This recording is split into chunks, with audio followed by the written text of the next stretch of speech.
अदब करता हूँ। आइए मोहतरमा।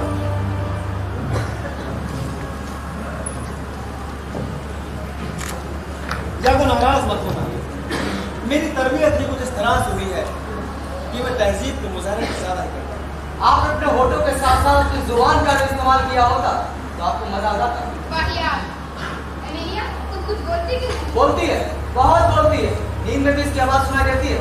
लेकिन शुक्र है मोहतरमा, आपके सामने मुंह बंद रखती है, लेकिन खोपड़ी बहुत चलती है इसकी। आपको इस तरह बात नहीं करनी चाहिए। चलो चलो, घर के बाहर भलाई और खूबसूरती की तस्वीर, भीतर पूरी चुड़ैल। लानत है, किस तरह गलत बातें करते हो याकूब? अगर मैं सच ना कह रहा हूँ तो आप मुझे तुरंत समझे। दिन में खिलवाड़ और आपने सिर्फ बिस्तर पर काम की बात। मेरी तारीफ तो आपके मुंह से निकलेगी नहीं। बिल्कुल नहीं। अच्छा मान लो तुम्हें मेरी तारीफ करने को कहा जाएगा तो तुम क्या कहोगे? मोहतरमा, इतना सब चीज ध्यान ना लीजिए, नुक्ताचीनी ही मेरा पेशा है। कुछ तो कहिए, क्या आदि बदला की तरफ जा चुका है? जी। मैं नाराज नहीं हूँ, लेकिन इतनी सीधी भी नहीं जितनी दिखती हूँ। बोलो, किन लफ्जों में करोगे मेरी तारीफ? मैं कोशिश कर रहा हूँ, लेकिन मेरे मुंह से शब्द ऐसे निकलते हैं जैसे लेस। इससे एक नन्ही मासूम चिड़िया भी चिपक कर रह सकती है। मेरी बातों से बदमज़गी हो सकती है, लेकिन फिर भी मैं कोशिश करता हूँ। आपके पास गोरी खूबसूरती भी है और अक्ल भी। एक तरफ गोरी खूबसूरती और दूसरी तरफ अक्ल। इसमें पहली चीज इस्तेमाल करने के लिए और दूसरी चीज इसलिए कि वो ये तय करे कि पहली चीज का कब और कहाँ इस्तेमाल हो। वाह, क्या खूब तारीफ की है। अगर कोई औरत काली हो और अक्लमंद भी तो तुम क्या कहोगे? काली होती और अक्लमंद भी तो वो अपने लिए कोई गोरा ढूंढती जो उसके कालेपन को ढक सके। बहुत बेहतर बात है।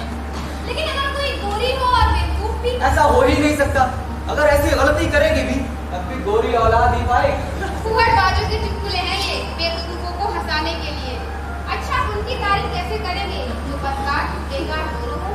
अधिकारी और बेवकूफी एक साथ, ये तसव्वुर गोरे और अक्लमंद लोगों का मजाक हो सकता है। एकदम अनपढ़ है आप। जो सबसे ज्यादा बुरा उसकी सबसे ज्यादा तारीफ। ओह, इतनी बेवकूफी। अच्छा, ऐसे उसके बारे में आप क्या कहेंगे जो काबिल तो हो लेकिन किसी खास पानी का जमा पहन ले? जो खूबसूरत है और घमंडी भी नहीं, जो हमेशा सलीके से बात करती है, सोने चांदी की कमी नहीं पर दिखावा नहीं करती, इसने अपने ख्वाहिशों को खुद मुंह से मोड़ लिया और अब तक ना की। हमेशा सलीके से बात की, एक से एक हसीन जवान उम्र पीछे लगे रहे, लेकिन उसने मुड़ के ना देखा। अगर ऐसी औरत होगी तो क्या करेगी? बिल्लो को दूध पिलाएगी और क्या करेगी?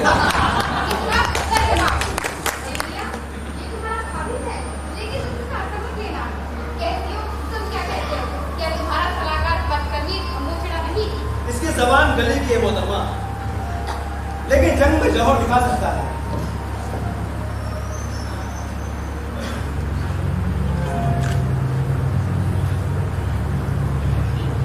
वो देखो, उसने उसका हाथ थाम लिया।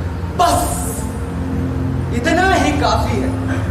मैं इसी से बुन दूंगा वो जाल जिसमें कैसियो जैसी बड़ी मछली फंसेगी। हाँ हाँ, मुस्कुरा और चला जा तू उस पर। इसका मजा मैं तुझे चखाऊंगा कैसियो।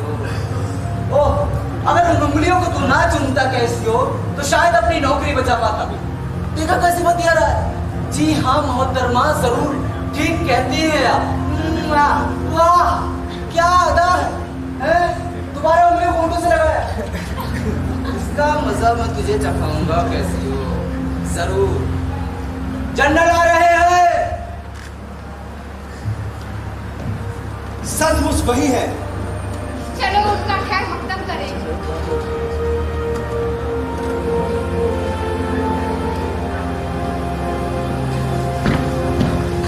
लो, वो आ ही गए। जाबाज खूबसूरत होती है। प्यारे और अच्छे लोग। यकीन नहीं हो रहा कि तुम मेरे सामने। दिल खुशी से नाच रहा।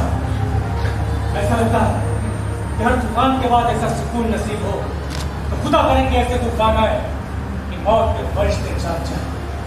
समंदर में ऐसी लहरें पैदा हो जो उठे तो आसमान छू ले और गिरे तो खुद दूसरा चीन। इतनी खुशी जी में आता है कि मैं इस खुशी से मर जाऊं। क्या पता फिर ये खुशी नसीब हो ना हो। खुदा का वास्ता ऐसी बातें न करें। आने वाले दिन और भी ज्यादा खुशियां लाएंगे। आमीन। मैं इस मुलाकात की खुशी को बयान नहीं कर पाऊंगा। हमारे बीच इससे ज्यादा फासला कभी नहीं। जानम, जानम जानम, इनके सुर तो मिले हुए लगते, लेकिन इस साल की घूटियां तो मेरे हाथ में है। इसमें एक दिन ऐसी मौसकी फूटेगी, वो उतनी सुरीली होगी जितना कि मैं। आओ किले के भीतर चले। मेरे नए दोस्तों, लड़ाई खत्म हुई, क्योंकि मेरा डूब गया। टापू के सभी पुराने साथियों को मेरा सलाम। आओ ज्ञानी, यहाँ तुम्हें बहुत इज्जत मिलेगी। यादो, मेरा सामान तो बाबर किले में पहुंच पाओ। यूसुफ, ये बहुत अच्छा है, मेरे दिल में इसके लिए बहुत इज्जत है। और साइप्रस में ये मुलाकात मैं हमेशा ताज़ा